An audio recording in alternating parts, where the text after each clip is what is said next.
Great news. Okay, It's a cool. good sign. Yeah. We'll wait a couple minutes, see if people roll in, and then we'll get going.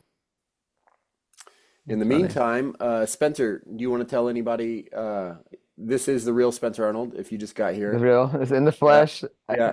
His Yeah. hair has been cut.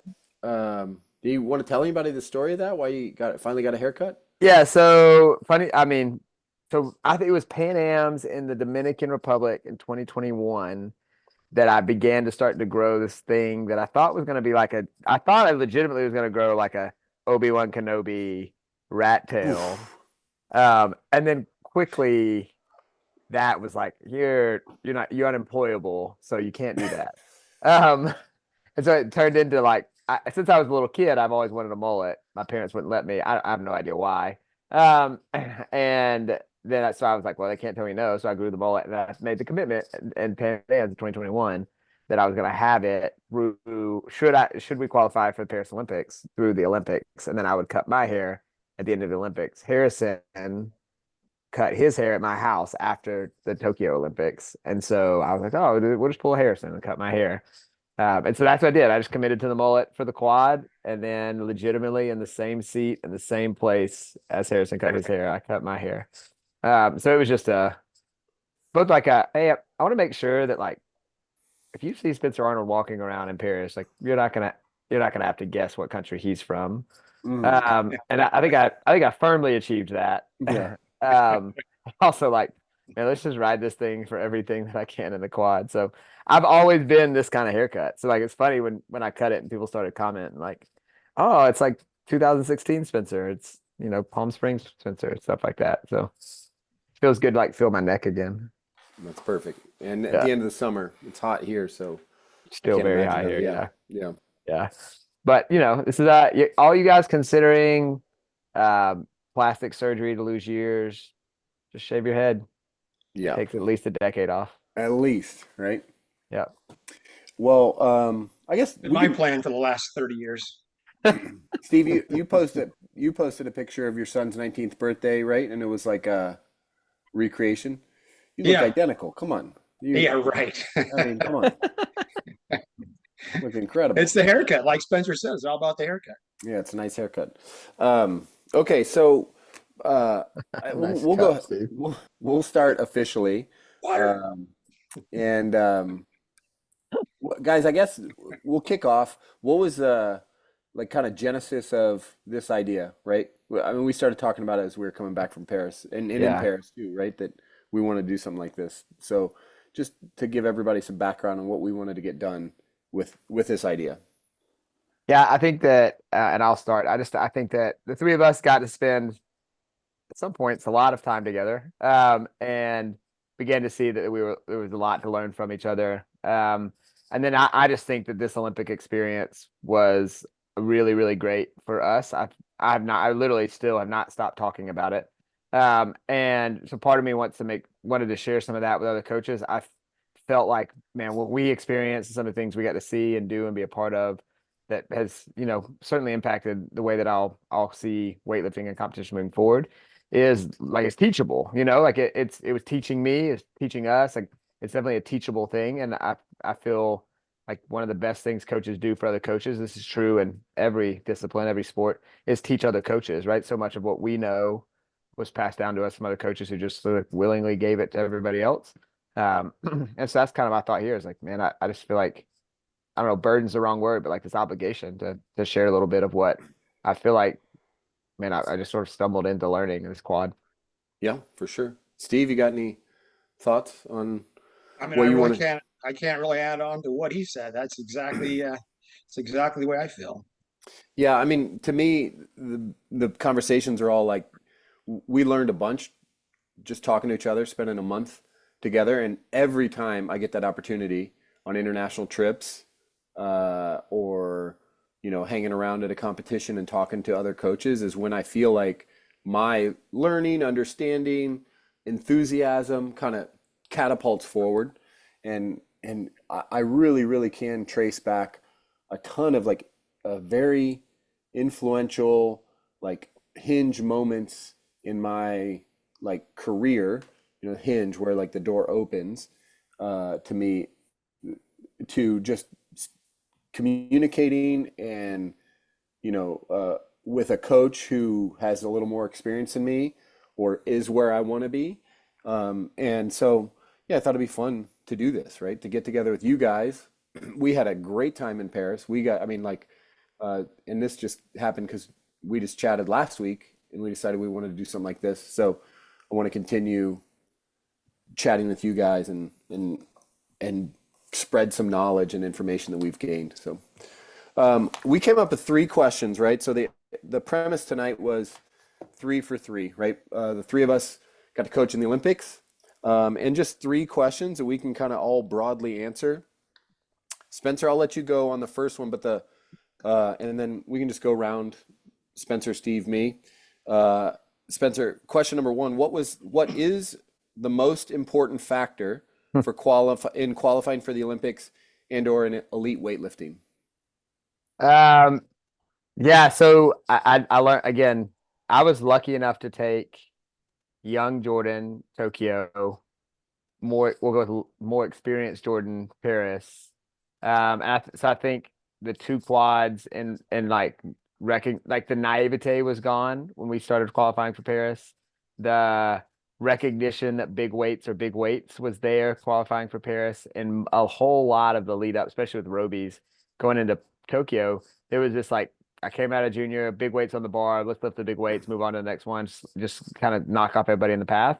This one, I think most important factor for us was, I think I began to realize that like lifting big weights on a competition stage is a skill that you have to practice. Like it's far more like of a tactical skill you have to practice in training than it is something you can put on a spreadsheet and like turn the dials just the right way so that they're prepared. I think you can be prepared and not practiced.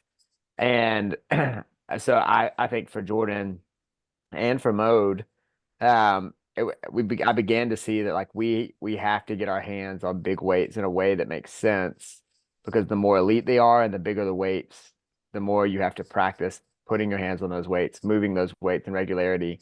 Because if you don't, it won't magically happen on competition stage. I think in previous quads, I was just the beneficiary of people who just put hands on weights and make weights, And I didn't quite grasp the like how cool that is and how big of a deal that is. They put their hands on, just made it.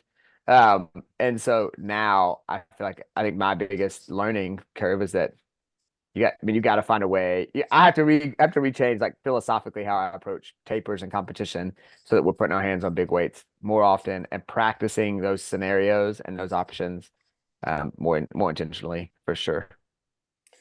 Steve, I feel like you guys are not unaccustomed to training pretty heavy, right? And just going after stuff when it's there. Is that accurate Yeah, to say? yeah, absolutely. You take advantage of the day when it's there. It's there. If you got a light day plan and it's and you've got the opportunity to go heavy, you go heavy.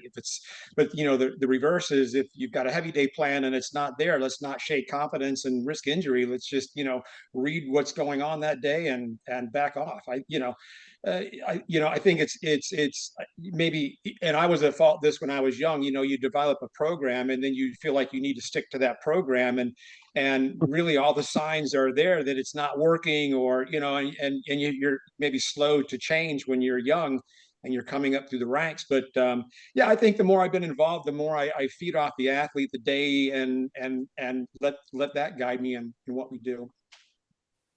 Do you have any unique things that you would say are important factors in this, separate from maybe Well, Spencer's or thoughts? I mean, maybe coming at it from more of a general position, when you ask what the most important qualifying, factor is for developing elite athlete. I mean, I think it's really simple. You need a capable coach and you need a capable athlete. I mean, that's all you really have to have. Um, uh, and then I don't think, for me, I can't control what walks through my door. Um, all I can do is control, me, and I want to be the best coach that I can be. So regardless of who's training in the room, whether they're, maybe athletically challenged, or they're awesome, I try to spend the same amount of time with each one of those athletes and try to develop each one as best I can. And I think you'll find that, you as a coach, maybe you'll gravitate to the easier athlete, which is the more talented one, but you'll learn the most from the ones that are struggling the most, because that's where you have to really work and dig and try to find, different ways to say the same thing, and get an athlete to be able to perform the way you want them to perform. So, um, you'll grow as a coach if you're working with all those, with all those different types of athletes. And then, when that athlete does come through your door that's able to go as, all the way, you'll be ready. So, take the opportunity to work with absolutely everybody that's coming through your door and try to make that athlete the absolute best that you possibly can, and, they're going to have a good time, when it's all said and done. They're going to have a great memory of their experience of, having been with you, and you're going to be a better coach for it. So I think it's a win-win all around the board there. I think you make a really good point too, because I've said this a bunch of times. Like, if Mary didn't decide she wanted me to coach her, I wouldn't have coached at this Olympics, right? But would I have been, I had to be ready to coach Mary when she showed up, when she said, "Hey, I Right. want you to coach me."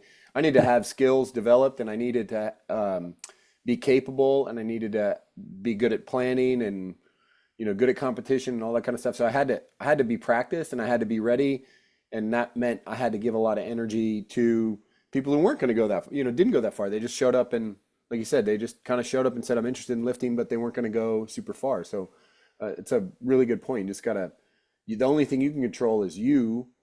You can't control the talent of the athlete that walks in the door, right? Yeah, Easy too. that's How, true. how easy is it? I know it's very easy for me to think, man, I want that to be so focused on the athletes that's going to get to the Olympics that you don't realize that like the preparation for the athlete that's going to get to the Olympics is standing right in front of you. You know, Yes. like you Great. can't look past them, because those people, Yeah. not only are they like incredible people, incredible athletes, they're like you're not going to get there without those people standing in front of you. Yeah, Right. for sure. So you need the capable athlete, Yeah. Yeah. Yeah. Yeah. Well, my biggest factor, and going back to one of my mistakes is staying healthy, uh, and that's like the name of the game, right? And that's, we'll talk about, I think, all the different factors of health. But Mary started kind of behind the eight ball because we got hurt at that nationals right before the Pan Ams. We missed a Worlds. We had to come back for 16 weeks to get ready. And so we were, we just, when you, in weightlifting, you, this kind of goes back to what you say, Spencer. You can't trot your athlete out for the heaviest lifts just like out of nowhere. You know what I mean? Like those things are, you gotta have a really good basis for the idea that this is going to happen, and it should happen today. And it's not just always, yeah, you got to load them up sometimes and go for it. But um, we came up with this mantra after that was, hey, we're not going to go over 160 in the clean and jerk unless the snatch is 119 or 120, because we don't need to put obscene numbers on there to try and make it, because it puts us at risk, and we need to stay in this and keep going, because just my philosophy has always been that the most important training session is tomorrow's training session. That it's only stacking this one and on this one, on this one, on this one. If we get enough of those stacked, then we're going to make the progress that we actually see. So I even, I jumped the gun on myself, made a bad call early on, and almost put the whole thing at risk. And it wasn't my whole thing. It was somebody else's. It was Mary's thing. So, yeah, we just, to me, it's being really, really conscientious of what we do in training, taking advantage of the good days, not pushing the bad days. And then if I go back, even Spencer, I agree with you that, you gotta lifting heavies, like you have to practice it, because there's the physical, there's the neurological, then that, the recruiting and how your body goes about that, but then the mental rehearsal of this weight is challenging and a little scary and all that kind of stuff. So you got to do all the pieces. You're not necessarily just going to pull a huge PR out of nowhere. Yeah, for sure. I think that's maybe the if you're one of my athletes and you're watching this, be prepared. Because like I think I just gosh, I wish Steve had told me that like 5 years ago, that like you're gonna create a philosophy, but if it sucks, don't like hold it with a tight fist. Like just because you wrote it on a spreadsheet doesn't make it gospel. We all Like did it. just like it made so much sense 12 weeks ago before we started it though. And Oh, like yeah. Yeah. like I just like let it go, dude. Like let it go. Like have the freedom to recognize that like, hey, that's not working the way you think it is. Like let's modify, let's roll. She needs to try these things. Like we got to do this stuff, like I think there's just so much of like the stringency that I wish I could have just like I wish I would just release my grip on sometimes. But Yeah. There's a saying in the movie industry that you got to be able to kill your baby, meaning that, you film this great scene and then you get the movie going and it doesn't quite fit in the movie, so you got to be able to get rid of that scene. yeah. And the same thing when you spend so much time designing what you think is the perfect program and you throw it out there and everything works for the first 3 or 4 weeks and then you start seeing it unravel and you gotta get on it and change paths as soon as you possibly can, because you're just going to be grinding these kids into the ground and then they're overtrained and then you got to wait for them to catch back up and it just takes forever. So yeah, you got to play it day by day a lot of times. Steve, we didn't rehearse this or talk about it beforehand, but you had expressed that you guys kind of like maybe before Worlds last year, you guys weren't feeling super confident about where lifting was or all that kind of stuff. Was that did you have to do that? Did you think that I need to change something up? I gotta like we gotta do something different, or was it just a temporary blip? Yeah, I don't remember what are you talking about? Was I this? don't No, He's I talking know about the Paris exactly. camp I know where things exactly didn't what look you're great, talking and your competition was like, look at his chops, pretty pumped. about. No, we didn't change anything up. It was just something that I think we had to ride through. yeah. It was tough. It's tough because there's a point when you simply can't coach anymore and you just have to rely on the athlete to figure this out.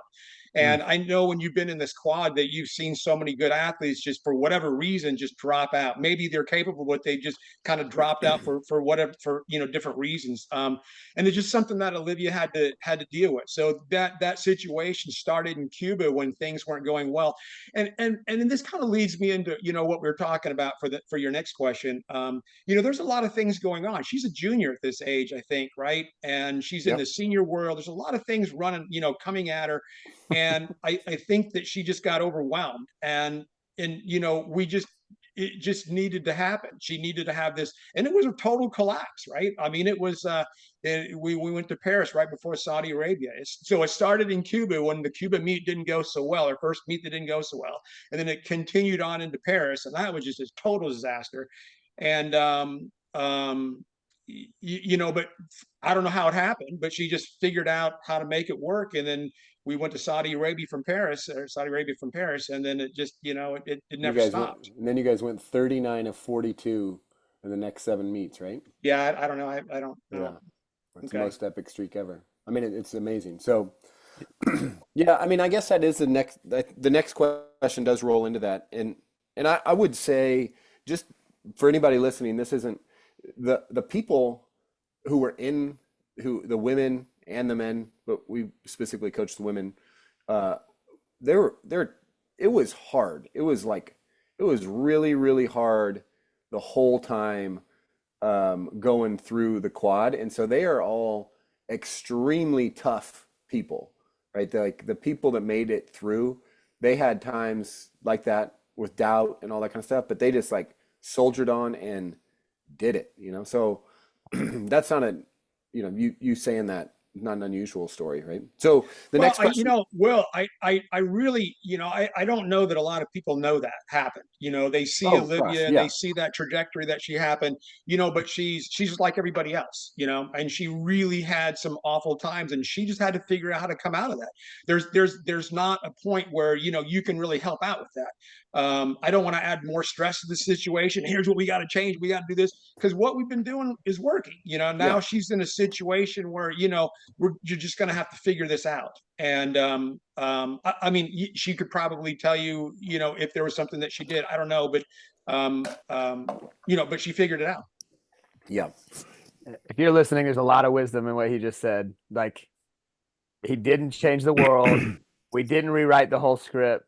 We let a really good athlete figure it out because it has been working. I can't tell. I mean, at least 5 times this quad, Jordan was like, Spencer, don't change anything. Yeah, I yeah, just yeah. need to get through. Like, Jordan was telling me what you're telling everybody. Like, don't. I'm gonna tell you this, but like, don't unravel the world and change the whole thing. Like, I'm just gonna tell you, And so, I think there's a lot of wisdom in that, y'all. Like, let great athletes figure it out because they'll come out the other side. Huh, for sure. I didn't. All right. So what was the biggest challenge in qualification or in the Olympic competition itself? Me? Or yeah, or I'll kick it off. I mean, All right. this is exactly what we were just talking about, that like mental stress is stress. And this whole the whole qualification for us was just this. We started, since we didn't go to Worlds, we were behind and we just kept having to go for it. And that constant like little tension makes it harder to train. Like mental stress is stress. It contributes to that big piece of, or big pie. And for that was the hardest part, because even once Mary made the total in Doha, we were still third. So we were the one who could get picked off. So like we got interviewed like about the Olympics. They're like, "Oh, what was it like when you finally made the Olympics?" Like, and it was like finally, because they waited till May. We were getting messages like, well, it's not official. It's like, what's not official? Are you gonna kick us off the team? Um, and so like being third, like chasing, and then in the fifth meet, uh, making it, and then being, still at that bottom end, even though like at each point you're like, oh, there's a higher percentage. Oh, it's probably 95% sure. It still wasn't ever a big thing. And then, we even lifted on the last day. I was like, I know we made it. And there were people who were like, well, maybe. And it's like, so it was never that big exaltation, like, we did it, Yeah. there's never that chance. So it was just this constant, uh, yeah, stress that was on top, and that was a big thing. The Olympic qualification piece was really, really just a challenging thing. How tough it was on a bunch of people, and Steve pointed out that there were like super amazing athletes, like amazing, who didn't make it. Like didn't I mean they not only maybe didn't make the team, they were amazing, incredible, accomplished athletes who didn't make the team. There were people who didn't even get to the end because it was like so hard. Super hard. Mhm. Yeah. Yeah, and Yeah. they're incredible athletes. So Yeah. I'll answer that question. Biggest challenge I had to be unique, and I think David's on this call somewhere. I had a really unique situation because I had Jordan, who was in an American system where nothing was guaranteed. She was fighting one of the best weightlifters in the world just to get to the Olympics. And so you wasn't like in Tokyo. I looked at the Robies. We made the map. We created the stops. We're going to go to this one. This is the gold event. We're going to skip this one. Like, we made the plan. COVID obviously threw a wrench in that, but like for the most part, we were able to kind of decide when we were going to go for it, when we were not, and we just sort of made a plan and made a structure that made sense for her physiology. um, this one, it felt like for us, with Jordan, if you take one off, like you're giving Haley a shot, and you can't do that. Like why would you give your competition a free shot? And so like I think the biggest challenge for us is trying to decide, do we compete at all of them? Do we not? And then just I think recognizing that like she can't compete at all of them. So which ones do we compete at? And how few is too few and how many is too many with Jordan, right? With Mode, it was the opposite, right? I had the freedom. There was no real competition with herself and her knee. And so we made a plan. David and I made a plan with Mode that like, hey, we're gonna do this, we're gonna take this time off because that makes what most sense for her body. And I think we saw like all of us saw the fruit of like making a plan that makes sense for the athlete and following the plan regardless of the competition. Mode looked, you could just see the trajectory. Like we came back from the knee and it was like bang, bang, bang, bang, off she went. But with Jordan, we were trying to decide that like give and take of, do we give an opponent an opportunity? And I think the biggest challenge is like trying to decide which one's worth it, and which one's not. Yeah, that's exactly where we were at. Surviving the quad was obviously the hardest thing that we had to do. You need to put your athlete in a position to succeed, and I know that you tried to come up with, do we do all the competitions? Do we not? You have to be able to justify what you're doing, and that's exactly what we did. And I came at it from a different direct. I mean, we decided. I decided early on we're going to try to do as many competitions as possible for a variety of different reasons. One of them was because she was young and capable. I knew that we could do it. Um, but it was grueling. You had one every 8 to 10 weeks, so it was grueling. So the training had to reflect that, but it wasn't just about the training either. I alluded to the fact that she was a junior coming into this whole thing, and I believe she may have been only 19 when we hit Bogota. So for her, it's just that. So she was coming out of the junior world where she had all these friends and she had a good time, and then she was jumping into the senior level. Right away, these big competitions, she wasn't going to ease into any of this kind of stuff with girls that she had, admired for 4 or 5 years, and they were intimidating to her. Are they going to like me? Am I going to fit in? All this kind of stuff. So I wanted to have as many opportunities to get her, with those girls and guys that we could. So we did all the camps that we could. We did all the competitions that we could. And I mean, she did need the international competition as well. And we even did the Pan Am games like you did, Will. Um, but another thing was putting her in a position to succeed was also maybe realizing what she didn't need. And this probably isn't a good thing to say as a coach, but um she we had so many competitions, and she had flaws, and I just decided that we weren't going to work out the flaws out. They were just going to. It is what it was going to be. I didn't feel like the flaws that she had in her technique was going to cost her big weights at a meet. She was so strong that we were going to rely on a lot of that strength. And yes, we did chip away at the technique, but when we really attacked the technical problems that she was having, we'd only like have 10 weeks before the next meet. So when we get off a meet, we really attack an issue.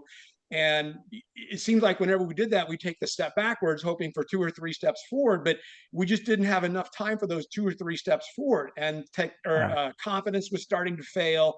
And it's like, we're on the verge of setting records. We are setting records. Why are we nitpicking at these little issues? Let's just let her go and rely on her being her to make these lifts and not undermine confidence and all that. So it was again, just trying to put her in a position to succeed, and knowing what to do for her, what to do, give her, not give her, those things.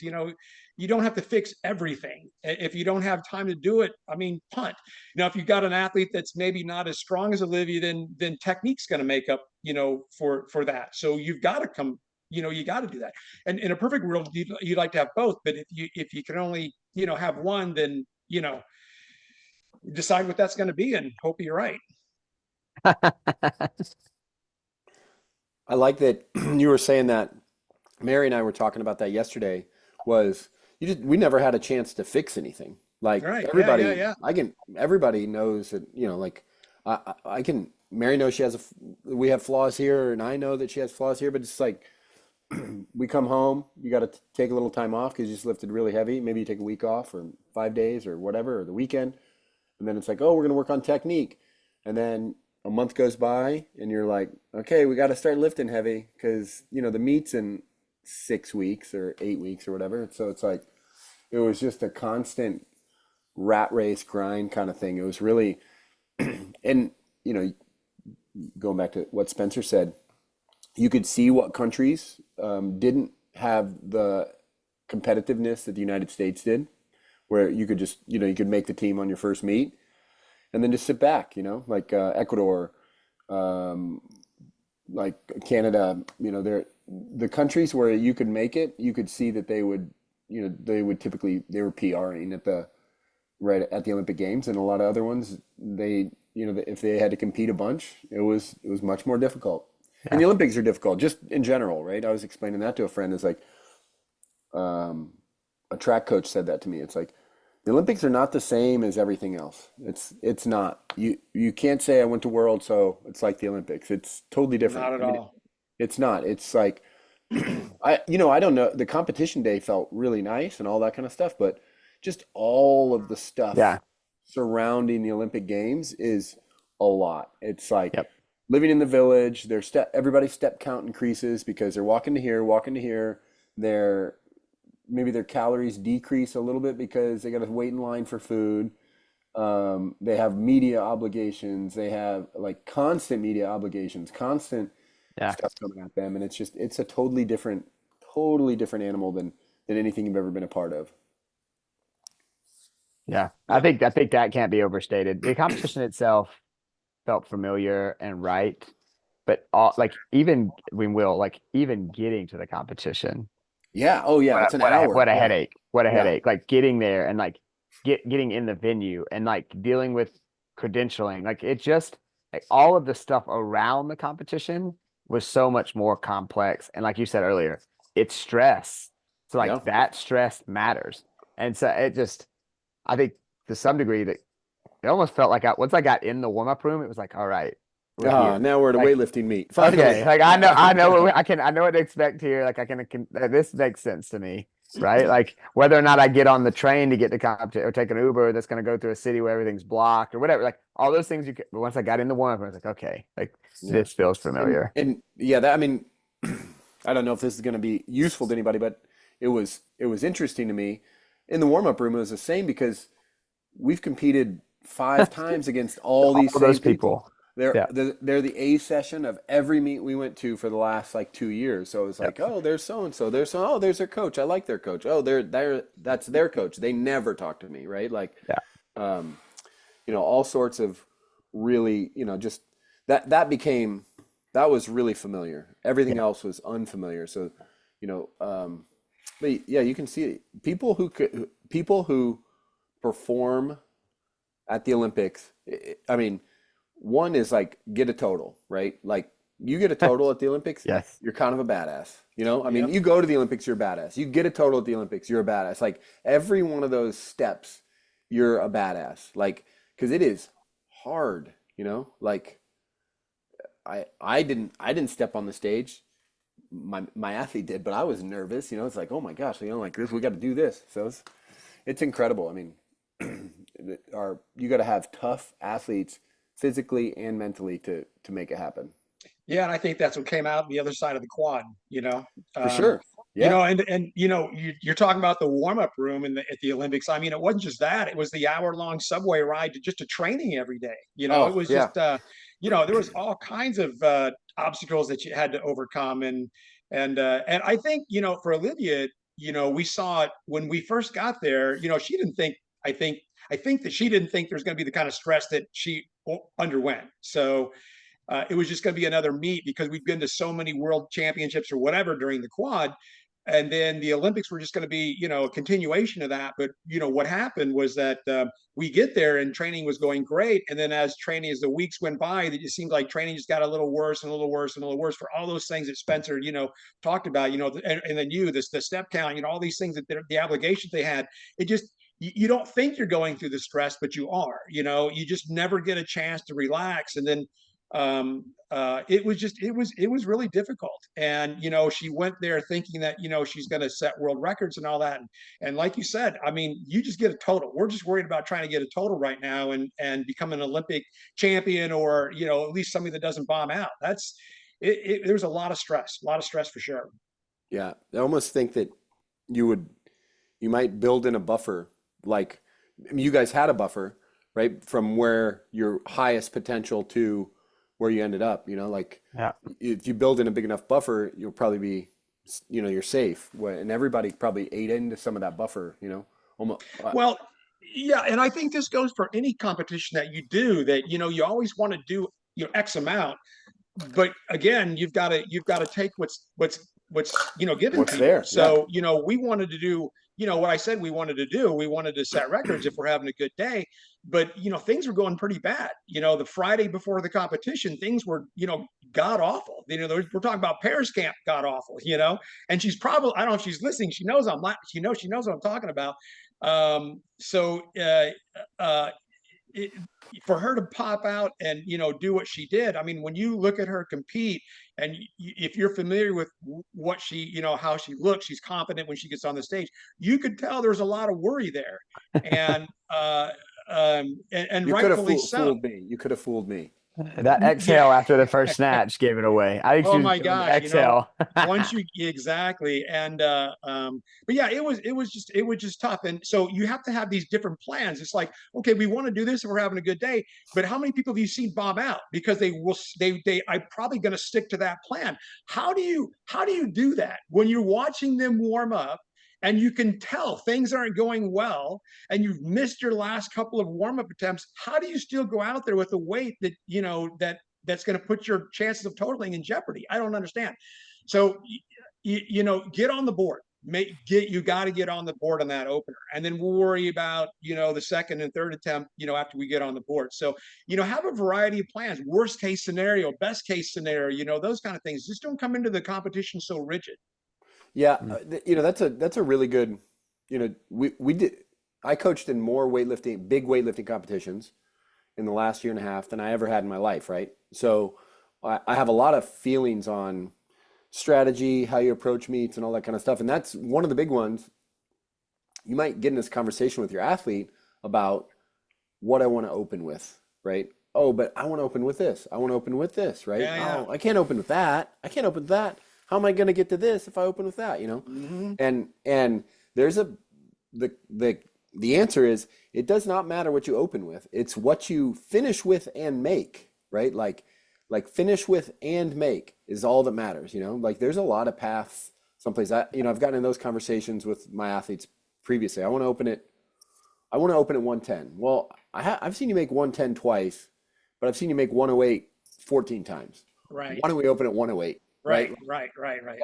You making 108 14 times makes me believe you could make 110, but just because, like, what's the difference? If you want to get to 115, let's say, like, 108, 112, 115 is just as good as 110, 113, 115, and one of them has a really high likelihood that you're going to make the first attempt. It's what you, like, who cares what you open with, Yeah, but Will, don't you know something magical is going to happen on meet day? I know, yeah, right? And all of a sudden, that weight that you're good 1 out of 10 times, you should open with that because it's going to be all magic on that day. I mean, I've heard lifters talk like that. Oh, I'm a meat lifter. yeah. I can do this. There's a famous one who has a band now who would always talk about that. But I never, like, I gotta see it, man. I gotta see it. When I think I'm not gonna try to talk for Steve here, but maybe this is the third question. But Steve, you don't know this, but they panned to you on the TV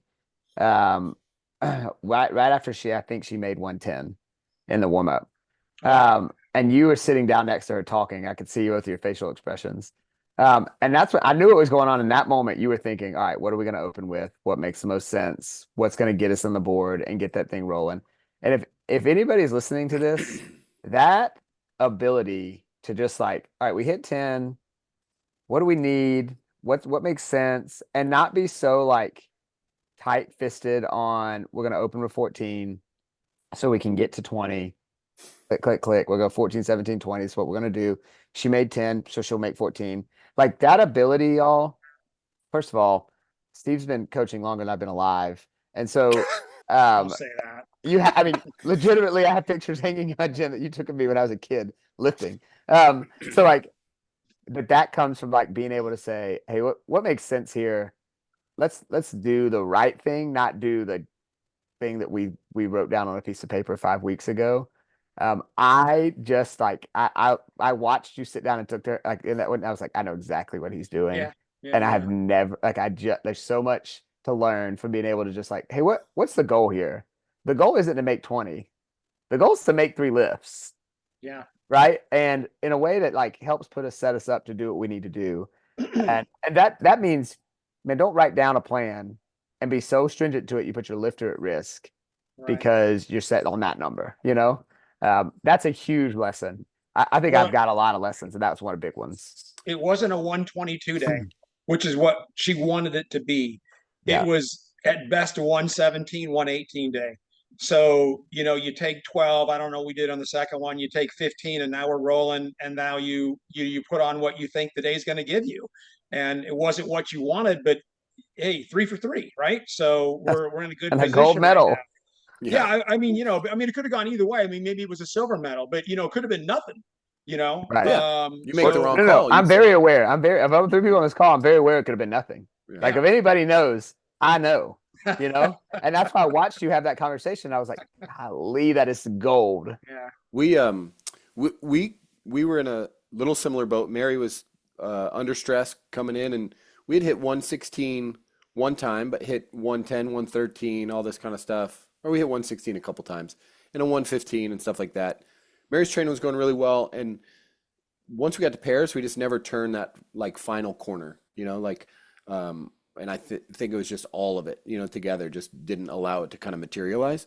So she was real nervous, and I just said, hey, why don't we warm up to 113 and then we'll pick an opener. So we had no opener, like it was just, we're going to warm up to a number. You and I both know you'll smash that. And like, and if you don't, we can open there because you will have just made 110 prior to that, so we'll warm up to 113 and then we'll just make a call. And I think that you just flexibility is a big thing if you want to be good, if you want your athletes to be successful in meets, if you want to be successful in meets, and then we were able to get 19, finish with 19, which was 1 kilo off our competition PR. So it's like At the at the Olympics. Olympic Yeah. Games. You know what I mean? Yeah. Like, and we were feeling really good. Like we look back at the competition, my range was I wanted to be 19 to 22, and she ends up there, and and we came in, we had no clue what we were going to open with. So it was like, so yeah, flexibility is really huge, and just reading the day, giving your athlete an out, like in terms of like you don't have to hit this number. It's also That competing. conversation is really important. Competing is different than hitting totals, right? There's stages in athletes' life where you got to hit a total. If you want to coach good athletes, they got to hit a number to make a team, right? And and and that feels totally different than going out there to try and beat people, right? 'Cause Steve got to go, and then there's maximize the total days, right? There's like, I got to hit this number. That is different than the day that you want to go out and maximize your total and PR everything, like the day that you want to go break every world record, right? Like that's going to look different, right? You're going to have to be really, gutsy and go for big lifts and stuff like that. You're going to have some confidence behind it. That'll look different than, and also the day that you're trying to just win, right? Yeah. We went, Pan Am Games was an example in the qualifying. We didn't have to go to Pan Am Games. I thought it was a really good experience, to have a games experience because it did prepare us for a little different environment. Pan Am Games is smaller than the Olympics, but it's still a games environment. Had opening ceremonies, had travel, transport hubs, all this weird kind of Athlete stuff. villages. Yeah. Village where I stayed at a hotel, Mary stayed at a village. So we went to that, but that was just, hey, let's go compete. Let's go beat people. Let's see what that is like. And that day looks entirely different than making this total to make a team or qualify for this versus, or we're going for the biggest total we can possibly get. And then there's trying to win. So they're all different. They're all different competition strategies, and you have to approach them differently. Yeah. Yeah. Yeah, that was the meet that we decided to do just so that we could refine the fun in the sport, Pan Am Games. because it didn't, go towards any of the, the qualification or anything. Yeah. So, yeah, we just wanted to go have a good time. That was a really fun meet. That was Yeah, that it was was. neat. It was good. I would yeah, I love that Pan Am Games experience. I thought it was cool.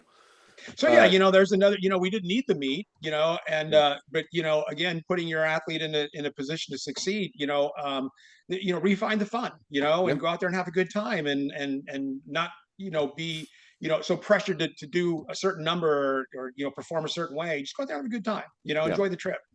Yep. That brings up another one. Before we get to our third question, what was your guys's? Well, we talked about that. We traveled all over. What was your favorite place in the qualification? Unpopular opinion. I love Saudi. I mean, I love Saudi. I love everything about it. Are you at liberty to Yeah, share why? why you love Why do Saudi? you like Saudi so much? I met some friends that got to show me Saudi that most of you didn't get to see. I got to hang with some people that were pretty influential, and got to I got to work out every day in a really cool gym. I got to see some things that were really fun, Yeah, Saudi was fun. I think Bariloche also. Like, I would vacation to Bariloche. Yeah. Bariloche was my favorite. In that, and I'll tell you, it was beautiful, just like picturesque, so cool. Really, your money went a long way. That was awesome. Yeah. I ate a great breakfast every morning for $1.50, and Yeah. but then there was a palpable difference in people's moods, excitement, all that kind of stuff at that meet, because it was I mean, it was March, April time. Yeah. And so the US was still a little bit cold. Bariloche was still finishing up. They were in their fall. It was beautiful. It was still a little warm, a couple days, Got some and snow. the weather was nice, and it was so picturesque, but everybody had all this hope, right? It was like, yes, qualifying's begun, and it's Yeah. like we're all together, and people. The venue was small, Yeah. but it was 2 minutes away from the hotel, so you could just go over and watch weightlifting, Walked everywhere. which is totally. I mean, if you haven't been to a lot of international meets, you always bust someplace, and you got to get, and going to training is an hour-long process, or the travel, you're going to budget an hour there, 2 hours at the venue or the facility, and an hour back. So it's 4 hours. Your day's half over when you train. But in Bariloche, you just be I'm going to shoot over and I'm going to watch a couple snatches, and I'm going to go grab an empanada and, take a nap. It's yeah, that was my favorite. Steve? Yeah, I mean, my favorite was that world or the Pan Am Games, and not Yeah. necessarily in Chile. I mean, it was a good time and all, but I was able to stay after a week after, Oh, yeah. and do a little bit of hiking, and that was the highlight of my experience. Yeah. Yeah. Okay. So we had one more question. If you do it again, I think Spencer has the best answer to this, but if you do it again, what lesson will you bring with you to do it again, Steve? Or do it better for me and Spencer. Steve, do it again. Try and win another. Coach Olivia to another gold. Me and Spencer try and coach our athletes to higher positions. What would you do differently? Me? Yeah. What would I do different? I would make sure that, well, I guess you could say that, when you talk about all these fun, trips that you're having, and you're having a good time and all that kind of thing, you have to think, you have to consider some things, that there's a lot of sacrifices that you're making. So you're going to be away from your family, especially No. during that quad. You're looking at 10, a couple of weeks every 10 weeks. We're gone 80 days in Yeah, 2023 or something. you're going to miss, if you got kids, you're going to miss big events. I don't think I did a family vacation in the last 3 or 4 years. My son's now a senior, so I missed out on some things there. If you own your own gym, you're going to have to come up with, some help to watch your gym while you're gone. I mean, can your gym survive without you? I mean, a lot of times when I take off, some of the kids just kind of fade out. So, that's a thing you have to think about. You got to come up with a coach that can fill in for you. Can you afford that? Hopefully, you can, or, like with me, my kids will, or my older guys will work for free, which is huge. Hopefully you're not dumb enough as a coach to not have a day job. So can you still have a day job? Or if you're self-employed, are you going to be able to, you got to consider that as well. Can you get the time off? If you're self-employed, can you weather that? And a lot of these coaches are self-funded. A lot of the athletes are self-funded. So you're going to maybe have to raise money for your athletes and for yourself to get to these events, which is, unfortunate. And for what? I mean, at the end of the day, at the end of the Olympics, there's no pot of gold there. It's not like, there's $1 million waiting for you, or even $1,000 waiting for you, right? I mean, there's there's a lot of negatives. So you need to make a big positive out of those experiences. And so for me, I think, what coaches need to make sure that they do is that they're having a good time, that, you don't lose sight of that, it should be fun. You're going to have to sacrifice a lot, but, don't let that get you down. Have a good time, get to know other coaches, learn from them, break a few rules along the way. Just, you never lose sight that, you should be having a good time. It's a sport after all. Yeah, I think that's Yeah, good. that feeds right into my answer, right? Like if I could do it again, I just, man, day job it starts at 7, rolls till 3:30, 3:30 straight to the gym till 6:30, home in time to like kiss my kids before they go to sleep. Then I'm in bed. I'm writing some programming, I'm doing some coaching videos, and I'm in bed, right? Like up to get and do it again. So when I got on these trips, it was like we eliminated the day jobs. It was like a little bit of like time to breathe. I got to like Yeah. sleep in. And I got to work on some projects that I didn't have time to work on otherwise. And so I spent most of my trips like in my hotel room by myself working. And like the best thing about Paris is I spent most of my trip not in my hotel room, not working with you guys, like Yeah. whether we were riding the train or whether we were going to get something to eat, like whatever it was, like I think if I could do it again, I just wouldn't do it. Like I wouldn't waste the opportunity to be around really great coaches for multiple weeks at a time when we're all thinking about weightlifting and we're all thinking about other stuff. And I would just like, yeah, I would just spend more time with coaches on those trips because so many of the best lessons that I learned happened in Paris, and that could have been happening all quad. And that's Exactly. what I think. I think when I like look back at big regret, like when this thing started in Bogota in 2022, how much more fun if I'm sitting at that Mexican restaurant, Steve, instead of sitting on the other side of the corner and you're in the other corner, like we're sitting eating empanadas, eating tacos, like talking about weightlifting. But it just didn't, I didn't, I don't know. I just like that didn't happen for one Right. reason or another. Biggest thing I would do different is like, gosh, I would just all of us are doing the same daggum thing, making the Yeah. same daggum sacrifices. And we all like for most of my quad, I thought I was alone. Yeah. Like, oh, Yes. I'm the only one. Like, Yes. gosh, these guys are just living the life. Like, here I Yeah. am, like taking the axe for this deal. Like, no, like, we're all doing the same thing. And I wish that like all of those coaches, think about all the coaches went on these trips with us, y'all. Like, just Yeah. I wish we had spent more time eating together, hanging out together, talking weightlifting together, that kind of thing. Not so like holed up in my room or worried about what Right. other coaches are gonna think or say. Like I just wish we had done that different. Yep. Yeah. Yep. Just I had a response prepared that was along the lines of like competitions and stuff like that. But I think that's a really, really good point that both you guys made was that like the whole qualification, one thing in weightlifting, and this happens if you go to a national meet, happens if you go to a local meet, if this happens, international meets big time, right? Where you're like, oh, they're not on my team, so they're trying to beat us. Like that there's like scarcity in success in weightlifting. And yes, there were very few Right. spots available at the Olympics.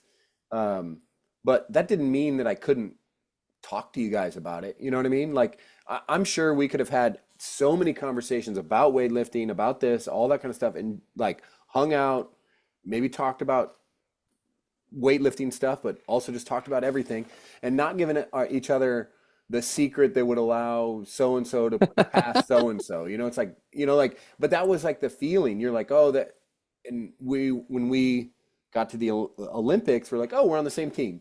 It was the first time Yeah, it we did like feel ever that did way. that, and that was like amazing. So certainly, if we go through it next time, I'm not going to be so worried about what other people are doing, and instead I'm going to worry about like, hey, could they be my friend? Like, and I mean, we could tell people on this call, Spencer and I hadn't talked a ton like prior to the Olympics. It was like, because I was like, oh, well, Kate could knock Mary off the team, and so I can't talk to Spencer because, all that kind of stuff. So all that stuff I think is overplayed. Like I would encourage coaches to like make friends with other coaches and spend the time with them. And some people might not end up being your friend, but some might, and that's kind of fun, so And it's I gonna would, make the trips better. You're gonna have more time to enjoy, like you'll enjoy, because it can be a grind. We've talked for an hour about how hard it is to make the Olympics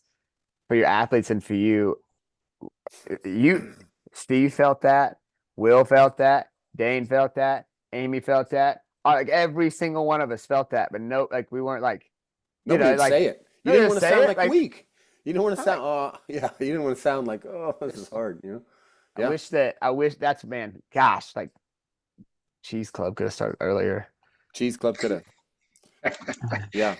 Yeah, and I think maybe that goes to my larger point that I was gonna make was like don't get in the rat race. Like you can run a different race and still make it. Like because Yeah. my original thought was like we do it again, I'm not chasing this total. I'm not gonna let Mary go to 7 meets trying to max out to like make the total. We're gonna pick what we're doing at the start and we'll leave ourselves like maybe one contingency, but like this is what we're doing, Yeah. and we're gonna stick to it because the only thing you can control is you, like your athlete, what you and your athlete are doing. That's it. You can't like don't worry about what the other athletes, other coaches are doing. They can't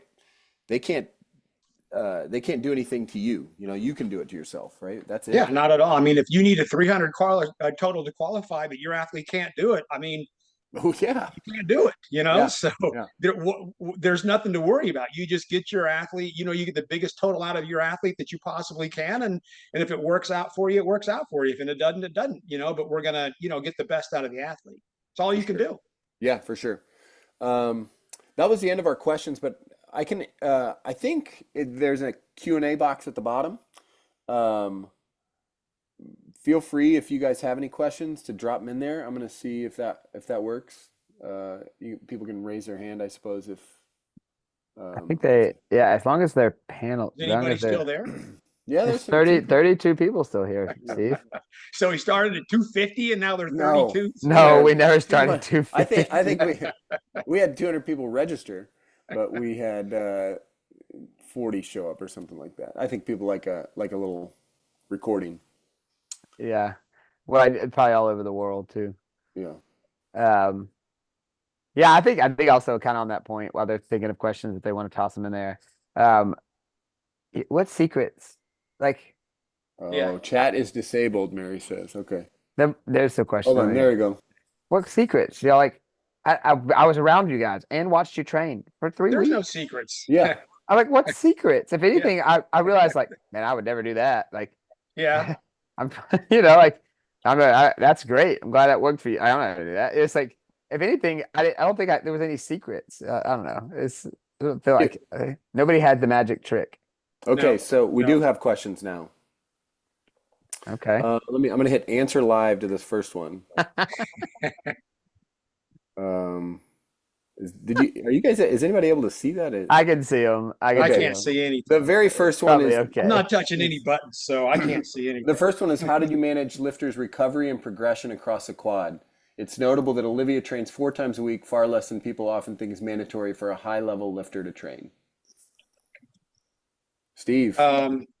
Well, yeah, we train 3 or 4 times a week. The thinking behind that, and I used to train, 6 times a week, and when we were able to, we would train twice on Monday, Wednesday, and Friday. Used to do all that, and it's effective and it works. But I found I could get just as many, if not more, reps with the 90% and plus weights, like Spencer talked about how you've got to put the big weights on the bar. That's when the mistakes come out, and the more opportunity you have to see those lifts and to work with those mistakes and gain confidence in those lifts, I think the better. So I didn't really see the point in training 9 times a week when 3 or 4 times a week seemed to get the job done. She was making, we all start, you start off training an athlete, at least me, 3 times a week. And as they become more conditioned, you can add more days. But when I saw that we're progressing, I just didn't really see the point in adding more days to the program. So it kind of like evolved that way. Literally the smartest thing ever. I love it. I mean, You're he was not playing smart. chess. We were playing checkers. Yeah, I know, right? He was freaking lazy. I don't want to go to work on Tuesdays if I don't have to. There you have it, folks. Yeah, I don't know if I have anything to add. Manage lifters, recovery, and progression. I mean, for us, Mary has like really great bodywork people that she goes to every week, and that's like Thursdays they're taking off. But I would say that one thing we've already talked about is like we're going to eliminate a couple sessions going forward because at the end they just became. I mean, it was fun. It was like nice to hang out. We'd see her in the morning, but it was like I don't know if the work going in the morning was better than the work we would have gotten had I put a couple of those sets in the afternoon or something. So it was like, so yeah. Somebody named Olivia Reeves said, talk more. Olivia, is that, I don't know, might be wrong, but Talk Olivia, more about my gold medal. She probably wants to no, know. it actually says more about the cheese club. talk more about this cheese club. No. What happens in the cheese Cheese club club stays in the stays Stays in the in it. cheese club. Okay. Sean Broda said, how did each of you approach the qualifiers knowing where your athletes stood at the beginning and where you knew they were capable of going? I'm going to point out, I did call Spencer early on. And once everything came out and I said, what do you think is going to be, what do you think is going to be top? I think, did I ask you top 3 or top 5 or something? Yeah. And it was like, I've got the card right here.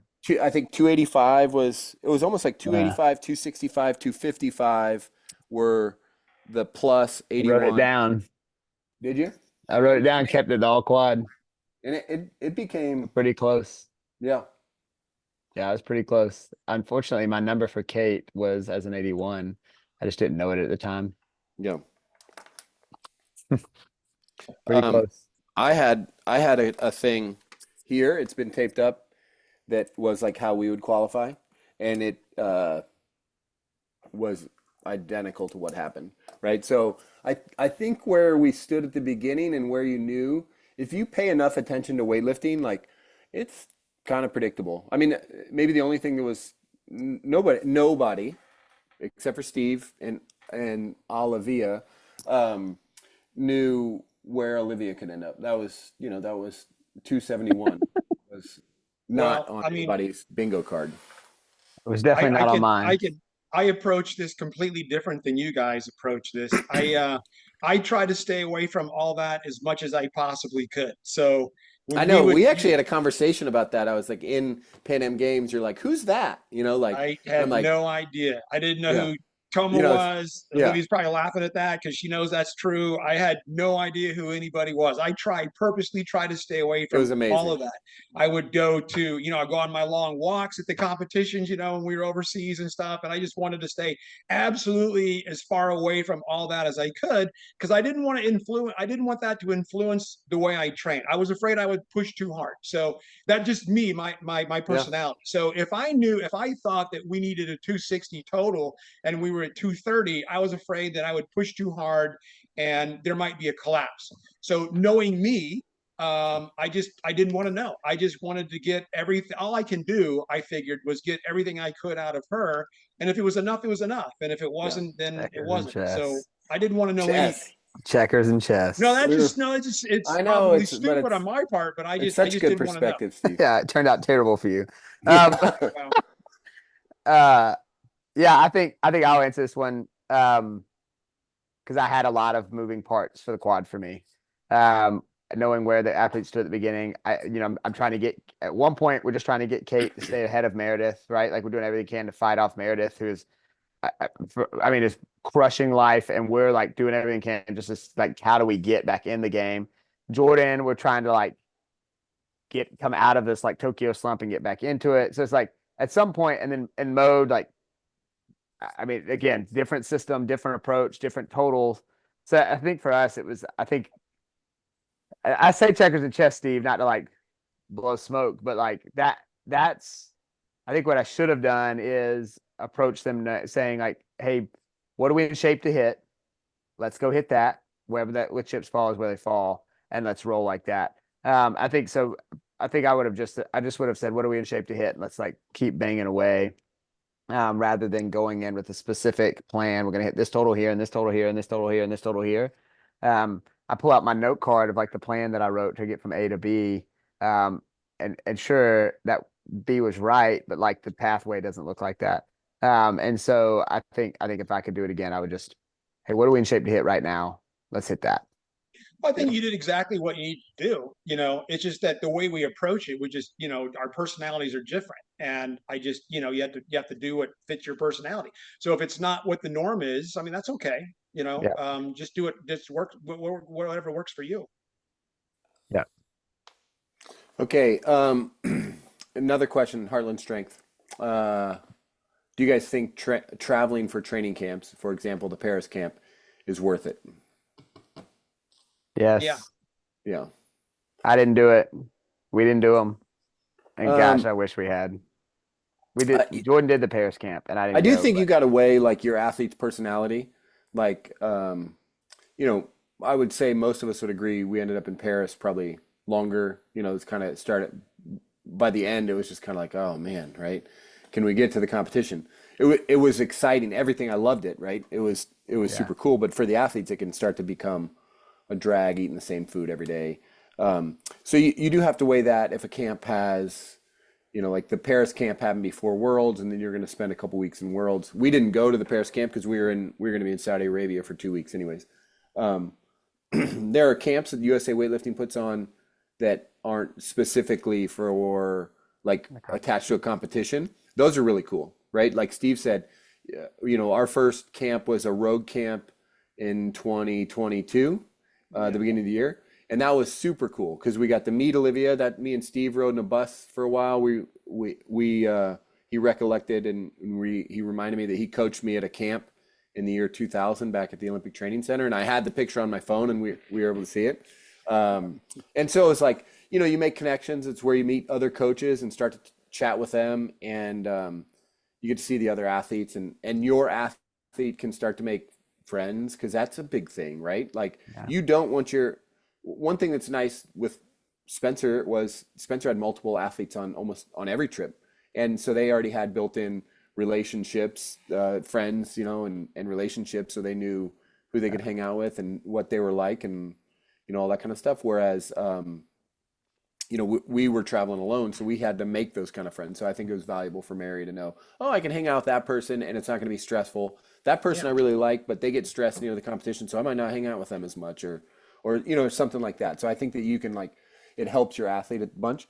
And then USA Weightlifting did some really cool stuff with biomechanics in the previous quad where we got to go to Marquette. And I think that one is wholly worth it if you continue to use that information and stuff like that. That was maybe, besides conversations with you guys, that was one of the things that has allowed me, I feel like, to have a greater understanding of lifting and have a really clear picture of what that model is like and all that is like, yes, I have this idea, but then this is backed up by some very hard science from really, really smart people. And that maybe I think has catapulted me as well as a lifter or as a coach of weightlifting. Yeah, I Mhm. agree. You can learn from anybody, Yeah, right. and all those opportunities that you can do. You can go to those camps in that Oh Marquette. You can gosh. go to the road camp. You can go to the camps before the competition. Any chance that you have, to learn, and I mean, anybody can teach you something. Yeah. Yeah, like like what Spencer talked about earlier. Like you look around and other people are doing different things, and you're like, I wouldn't be doing that, or I would do that, or how why do you do this? And I asked Spencer that when on in Paris, like, why are you guys doing that? And it's like, okay, that's cool, that makes sense. Maybe I'm gonna put that in my program now. So, yeah, just again, opportunity for you to learn, just like this. The more you can get, it, the better. Well, and you also like when you're around other coaches and other athletes, you realize what makes them successful. Like Spencer said, if I had spent this much time around you guys previously, and I said kind of similar, I would have like all of this would have made a whole lot more sense, right? Like that's, you coach exactly how you're supposed to for the people you're with, right? Like, and good coaches, we said this at the end. I think good coaches, athletes have a pair, right? And athletes that like jump around are just looking for that pair. It doesn't mean that this coach is a bad coach, right, or whatever, but they're just looking for the right pair. Whereas in successful relationships, like me and Mary, like work really well together. Steve and Olivia work really well together. Jordan and Spencer work really, really well together. It's they found their match, and that's what makes it work out. Yeah. We got one more, or we got one more. What are the kind of changes you personally make to work with athletes of different personalities, mindsets, and unique thought processes?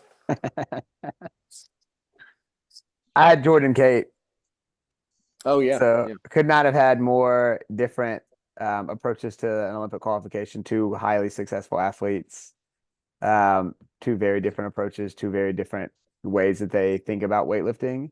And you as a coach, I got told this 2012 or 13 by Harvey Newton. Rest in peace. The man told me, he said, Spencer, you'll never be a great coach until you figure out how to be a chameleon. He said, you'll never do it. He's like, because your personality isn't it, like you have to figure out that athlete needs and be able to give that athlete what they need in that moment and be able to shift to a different athlete when they need something different from you. Right. It can't be overstated that like Preston Powell needs energy and like Steve gets it, like you got to be the hype man, you got to be air, right? But then Jordan needs calm. Like she needs me to be calm and needs to feel a sense of confidence from me and doesn't need to feel stress. Kate needs me to let her just be Kate, like let her go have some fun and we'll deal with the repercussions because the weightlifting isn't her whole world. And so I think to some degree, you as a coach, like, man, a successful coach of multiple athletes has to be a chameleon. And you got to be able to change it mode.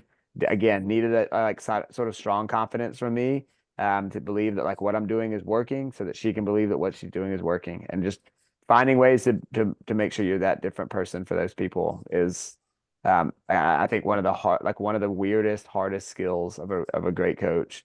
And Harvey Newton, could not thank him enough for sitting me Yeah. down and walking me through that.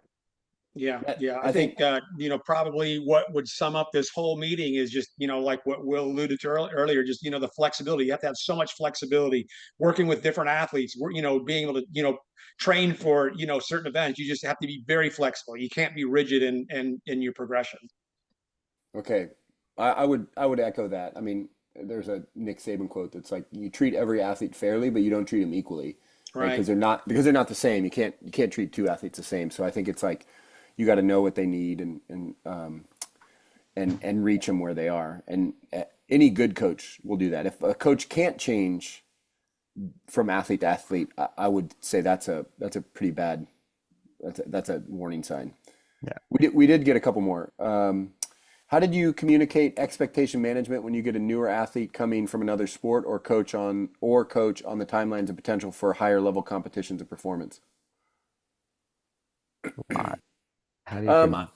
okay, so I say like, I think what we're saying is we get an athlete comes in and they could be really good. Um, what are your, I guess, expectation management? Like, what's your timeline, and what do you need to do to get there? I have an athlete right now who is coming to me from throwing. She's super strong. Kind of has a similar background as Mary, super strong when she comes into the sport. And we've been talking like, hey, we probably need to be on the timeline that we make a team in 2025 or early 2026 or something like that, and that would mean we're on the right timeline. And I think not and I think that is I think you can just I think it's honesty, right? Like I wouldn't set the expectation you're going to make worlds next year, like just somebody walks in today. Um, but you and younger athletes, you got just so much more time. I don't know. When did you have a conversation with Olivia that she could be really good, Steve? Never. Right? It just kept Never. happening. I mean, I mean, it just happens, right? I Yeah. mean, yeah, I don't know how far she can go. I don't know how far any of my kids can go. Again, Yeah. you can have these awesome athletes that walk in your door and it looks like they could go all the way, and then for whatever reason, they just fizzle out. I Yeah. had a kid that couldn't keep his back flat for a year and a half. Spencer, you might know him, James Sansom, and he went all the way to the Yeah. Olympic trials in like Yeah. 2012. So, you don't know. Yeah. I don't expect the only thing I think you can expect out of an athlete is for them to show up and work hard. That's it. Yep. And then it takes you where it takes you. Yeah. I think it's Um, appropriate to communicate, like Will said, like communicate like, hey, nobody's ever made the Olympics without making a world team. Nobody's just like communicating those realities. Like, yeah. hey, if your goal is that, like, just so you know, like the first step isn't that. The first step is this. Yeah, Being able to you gotta qualify for that, nationals. You got to right? medal at nationals. You're probably gonna have to win nationals. You're gonna have to, do all these things. Yeah. Um, did the coach athlete relationship change in trying to qualify for the Olympics, and if so, how? Did your relationship with your athlete change, Steve, Yeah. in qualifying for the Olympics? No, I don't think so. I mean, Olivia might think it did. I don't think so. No, I'm kind of the same person I always am. I will attest to that. Yeah. I'll No, I attest mean, to that. 9 years with me will weigh on you for sure. So, maybe in her mind, she's like, but no, I don't think it really changed. You Um, for you? I think we just both grew up. Like I've had Yeah. Jordan and I've worked together for a decade. Like I was 27. Yeah, like we both just grew up. She was a teenager. That's crazy. Um, it just grew up. Like it changed because you change. Like Yeah. I don't have the luxury of I'm much I don't know. I'm a 37-year-old man with three kids. Had I think I had an infant when I started, one Yeah. infant. Like yeah, I'm just a different human. Like she's a different human. That's just the way it is. Yeah, I don't think it was because of competition. I think we just grew up. Yeah. I would say that, I mean, Mary and I's like I worked with her remotely for 2 years, and then she moved down here to start the qualification process. And I would say when I worked with her remotely, when that thing was, she would come down and she'd get the answers, right? It's like, oh, Will has all the answers. Anything that like is troubling me, Will has the answers. He'll fix it, and then I'll go back home, right?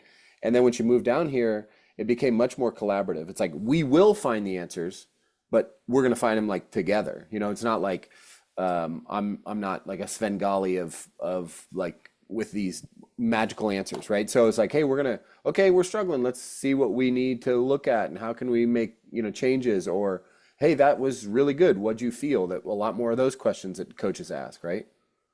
I will add one thing that I was in a special situation with Olivia because, she hasn't really changed much either. So even when she was 12 years old when she first started, she's very mature for her age. She did all the right things. She ate right, she went to bed early. She didn't fall into the life's trappings like so many people do. And I think that's a big reason why for us anyway, our relationship didn't really change because we didn't really change, I don't feel that much. But like what Spencer says, then you've got other people that just grow up and become different persons, and that does change relationships. So it's just really athlete coach dependent. All right, so we got two more. What part of your personality helped you the most?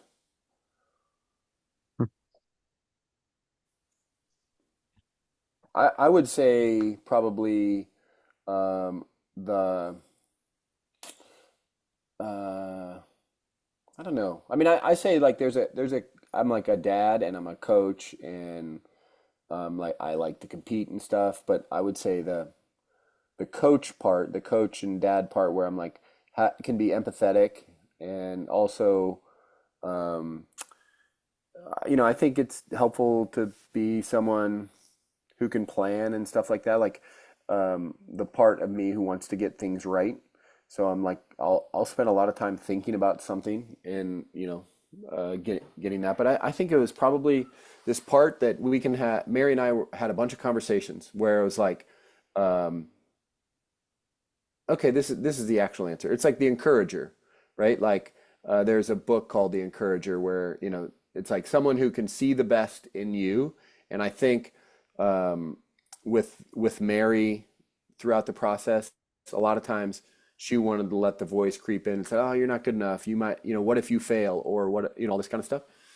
And I always felt like one of my biggest and most important role was to remind Mary of all the amazing things she was accomplishing or had accomplished or could accomplish and all that kind of stuff. So the encourager, right? Which I guess is a dad and a coach. You know what I think was really interesting when we went to that camp, a road camp. Remember when the USA Lifting brought in those psychologists Oh yeah, from yeah, England? yeah, And I think that was really cool. Was you had all these different coaches and athletes with all these different personalities, but there wasn't one personality that was your winner. I mean, you could have any personality. It didn't matter. yeah. You just what was really important is that everybody had strengths and weaknesses, and you just what I got out of that was that you don't turn a strength into a weakness. So if you're a really good planner, you don't want to plan so much that becomes Yeah. crippling. So for instance, so I thought that was really interesting. So you when you're looking at like, oh man, what kind of a personality is really successful? Is it the yeller and the screamer kind of guy or whatever? No, it doesn't matter what your personality is. You just got to make your strengths your strength. Make sure your strengths stay your strengths is really what it is, Do you whatever that remember happens what? to Do you be. remember what you were, Steve? Do you remember what they typed No, you I as? don't remember. No. I think I was an ID. It's like Yeah. the disc personality profiling, and I think I was an ID, That and I checks was like a out. very high I, and I remember this conversation big time. This is actually something Mary and I discussed a lot. Was um, they said, Will, when you get done with competitions, do you like to go ahead and start making the plan for the next one? I said, yes, we need to make it, and they said maybe take a second to reflect on the day and like give Mary some space, right? And we went to She's high S, huh? she Let's was see. yes, I think so. And we went to that competition to like Argentina. She wins. She pulls a pretty big clean and jerk out to win the competition, which was unexpected and beat Sarah. And I was like, okay, so next meet, and and then I like caught myself and I was like, no, chill for a second. Just like I was like, wait a second, congratulations on your win, and then so yeah, that was really interesting. I remember that, and I remember some coaches were D's, right, which is like very demanding. Dane was a D, right? Oh, Spencer's D, right? Yeah. Phil was a D. I remember that. Like, Yeah. so it wasn't one personality type makes a good coach. That's for certain. So Right. I would say like in that world, what part of your personality helps you the most? The D piece, like the competitor driven to win. I think that like my desire to compete, like I just love even if we lose.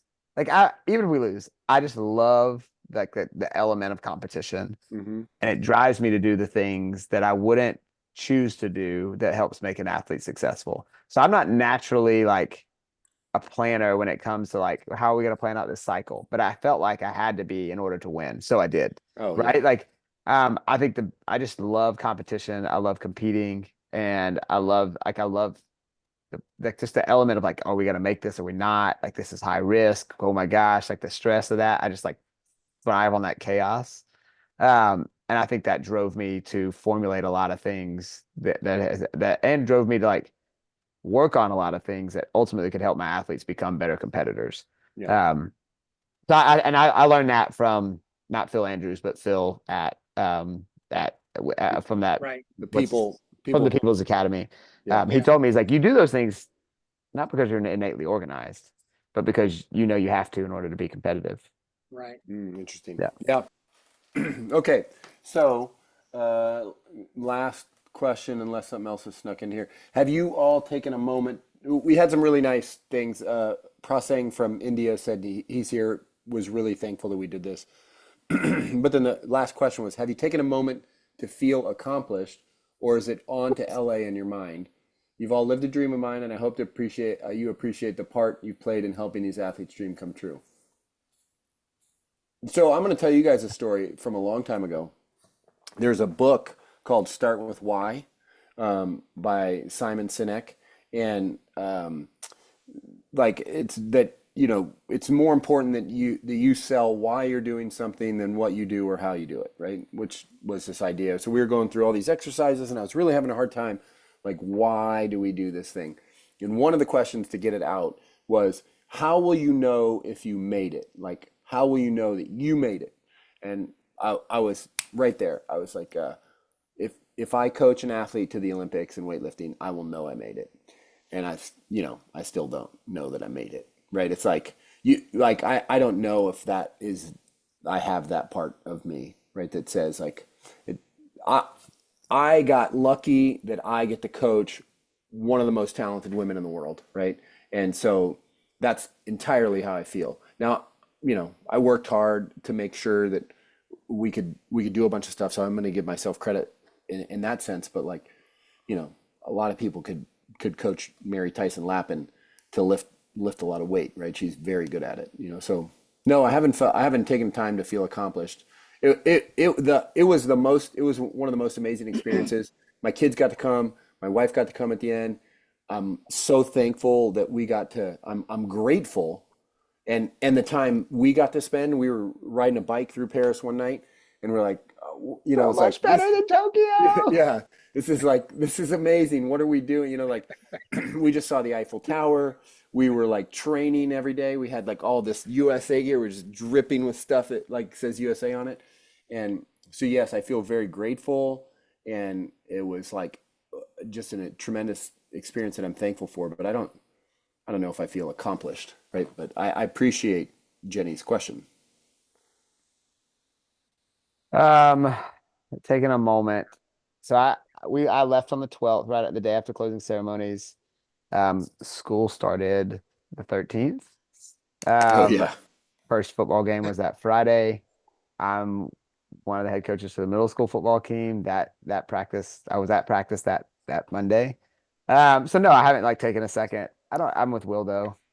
I don't know that I need to feel accomplished. Like I don't need that feeling. I don't know that I necessarily desire that feeling. What I love about this experience that I maybe will cherish for the rest of my life is the gratitude. Like what Will is trying to hint at is like we got to do a lot of stuff, and I got to shake hands and sit down and talk to Sydney McLaughlin and her husband.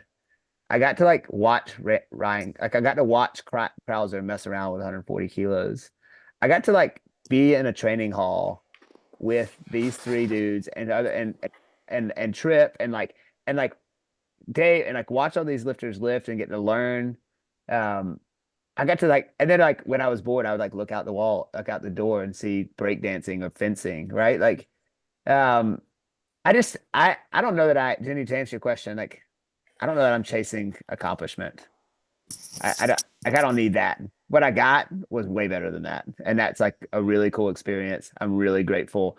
My little girls have not stopped talking about that. I think they think that like when dad goes on trips, at every trip he just plays around and goes to the Eiffel Tower. Like I think they think that like my trips are just like, oh, dad's on another trip again. Like Yeah. sure he is. Like sure he's always doing is eating scones and drinking coffee. Like I think they had the time of their life. I got to do it with them. I think I'm maybe a little more personally grateful for that, having done Tokyo and not gotten any of that. So I don't need the accomplishment piece. I chased that previously, and it just left you not accomplished and left you not appreciative of what you got to do. This one, nah, I don't need that. What I got was way better than accomplishment, and that's just a really sweet experience with some people that I wasted a whole quad not getting to hang out with, and and with some athletes doing some really cool stuff for sure.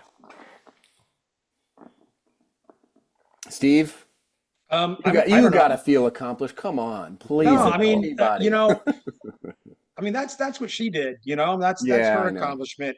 This is probably going to sound weird, but I felt accomplished, to a large extent before even left to the games, even before, I mean, if you think about as a coach, the lives that you've changed along the way. Maybe there was, we had some kids that were really disadvantaged that I would train for free, and the sport took them all over the United States and all over the world, and they became who they are right now. I mean, one of them's a surgeon right now. It's just crazy how it just completely changed their lives. And there's another kid that wanted to be a coach, and I talked him out of that, and now he's a computer science major making a lot of money. It's those things that where you have such an impact on other people, a positive impact. Like, I'm sure you guys get calls, out of the blue. Hey, I'm so and so. You trained me back in whenever 15 years ago. I just want you to let you know that those are the best times of my life. And it's like, well, that's cool. I don't even remember who you are, but it's those things that that where you've had a positive influence with somebody else just makes you feel really good. And I'm glad for Olivia. I'm glad that you know I'm really glad that she got to compete in front of a huge crowd of people. That's what I'm happy for. All the hard work that she went through, and your guys athletes went through. And you go to these world championships, and there's hardly anybody shows up, and it just feels like there's so much talent that needs to be appreciated, and only the Olympic Games can shine that spotlight on all that hard work. And it's just really neat when your athlete is able to experience that. And I just think that she represents all my athletes that have worked just as hard as her, and didn't make it to the games. And so I've felt accomplished for quite a while. And, Hmm. and and I would feel accomplished whether I've ever made it to the Olympics or not. Yeah, That doesn't It's a cherry on the top of the cake. It's not that big of a deal for me. yeah, yeah. It's a good point.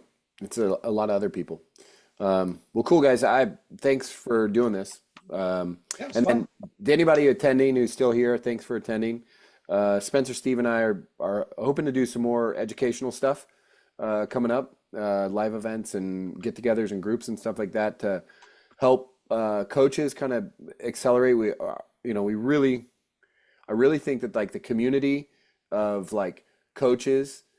I mean, I want to like get out of your silos. Basically, the lesson we're like saying is like get out of your silos, like learn from Yeah. other people, and don't be afraid to get out there. And like, man, couldn't we have solved some problems, or with one another, or with our athletes, or questions we had like a long time ago. So, anyways, so be on the lookout for that. We will we'll send out some notifications on what those events are going to look like and what those education opportunities are going to be. So, anyways, thanks, guys. Yeah. See ya. Thanks, Will. See you.